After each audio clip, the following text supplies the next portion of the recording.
Hello children, welcome to असा education. आज हम आपको करवाएंगे शब्द रूप अकारांत पुल्लिंग के। तो जैसे कि आपको पता है कि जो शब्द रूप होते हैं बहुत सारे होते हैं, सभी को आप अलग अलग याद करते हैं, लेकिन आज हम आपको बताएंगे कि एक ही शब्द रूप से आप बहुत से शब्द रूप कैसे बना सकते हैं। तो यहाँ पे हम लिखेंगे बालक शब्द के रूप। तो आप कोई भी रूप याद कर लीजिए और उससे और रूप कैसे बनाए जाते हैं वो हम यहाँ पर आपको बताएंगे। तो आप इस वीडियो को एंड तक सुनिएगा। तो आइए शुरू करते हैं। तो जैसा कि आपको पता है कि जो संस्कृत है उसमें 3 वचन होते हैं, एक वचन, द्विवचन, बहुवचन, और हिंदी में 2 वचन होते हैं, एक वचन और बहुवचन। और इसमें विभक्ति होती है प्रथमा, द्वितीया, तृतीया, चतुर्थी, पंचमी, षष्ठी, सप्तमी, और एक होता है संबोधन। जब हम किसी को संबोधित करते हैं तो इस संबोधन का प्रयोग होता है। तो इसके रूप कैसे चलते हैं? प्रथमा विभक्ति एक वचन, द्विवचन, बहुवचन में बनता है बालकः, बालकौ, बालकः। द्वितीया में बनता है बालकम, बालकौ, बालकान, एक वचन, द्विवचन, बहुवचन। तृतीया में बनता है बालकेन, बालकाभ्याम, बालकई। चतुर्थी में बनता है बालकाय, बालकाभ्याम, बालकेभ्या।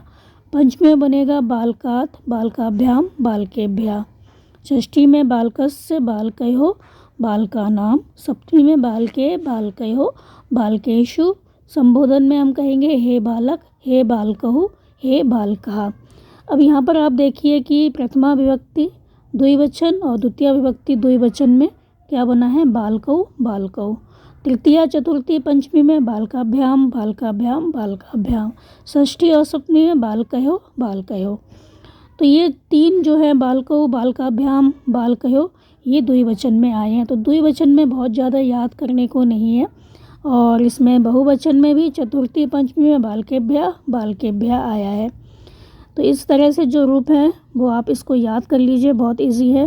तो बालकः, बालकहु, बालकः, बालकम, बालकौ, बालकान, बालकेन, बालकाभ्याम, बालकई, बालकाय, बालकाभ्याम, बालकेभ्या, बालकात, बालकाभ्याम, बालकेभ्या, बालकस्य, बालकयो, बालकानाम, बालके, बालकयो, बालकेषु, हे बालक, हे बालकहु, हे बालिकः।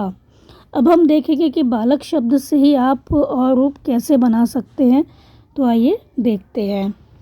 तो बालक शब्द के जो रूप हैं उसमें एक वचन, द्विवचन, बहुवचन में क्या बना है? प्रथम विभक्ति में बालकः, बालकहु, बालकः। तो यहाँ पर क्या बनेगा? रामः, रामहु, रामः। बिल्कुल सेम ऐसे ही लिखा जाएगा, बालक की जगह आप राम लिख देंगे। फिर है द्वितीय विभक्ति में बालकम, बालकौ, बालकान। तो यहाँ पर भी क्या बनेगा? रामम, रामौ, रामान। फिर है तृतीया में बालकेन, बालकाभ्याम, बालकई। तो यहाँ पर क्या बनेगा? रामेर, रामेर नहीं लिखेंगे, रामेर लिखा जाएगा। बस छोटी छोटी चीज़ें हैं वो याद करनी है आपको। रामेर, रामाभ्याम, रामई। फिर है चतुर्थी में बालकाय, बालकाभ्याम, बालकेभ्या। तो हम लिखेंगे बालकाय की जगह रामाय, रामाभ्याम, रामेभ्या। सब कुछ वैसा ही लिखा जाएगा। फिर है बालकात, बालकाभ्याम, बालकेभ्या। तो हम यहाँ लिख देंगे रामात, रामाभ्याम, रामेभ्या। बालकस्य, बालकयो, बालकानाम। हम लिखेंगे रामस्य, रामयो, रामाराम। और बालके, बालकयो, बालकेषु। तो हम लिखेंगे रामे, रामयो, रामेषु। हे बालक, हे बालकहु, हे बालकः। हम लिखेंगे हे राम, हे रामहु, हे रामः। सब कुछ वही रहेगा, बस आपको रामेर और रामाराम इसमें ना की जगह अगा लिखना है। फिर और रूप देखते हैं कैसे चलेंगे।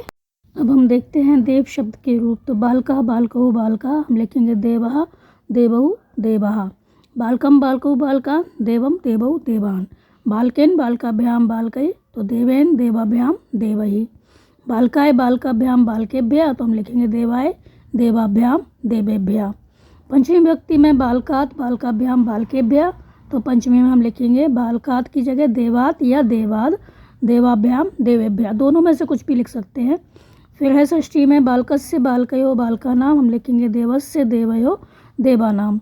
फिर है बालके, बालकयो, बालकेषु। सप्तमी में तो हम लिखेंगे देवे, देवयो, देवेषु। संबोधन में हे बालक, हे बालकौ, हे बालकः। हम लिखेंगे हे देव, हे देवौ, हे देवः। तो इस तरह से आप कोई भी रूप बना सकते हैं, आपको याद करने की ज़रूरत नहीं है। बस आपको एक रूप है वो आपको पक्के से अच्छे से याद करने होंगे। तो उम्मीद है आपको समझ में आया होगा। तो आप हमारे चैनल को लाइक कीजिए, सब्सक्राइब कीजिए और शेयर करना बिल्कुल मत भूला करिए। Thank you.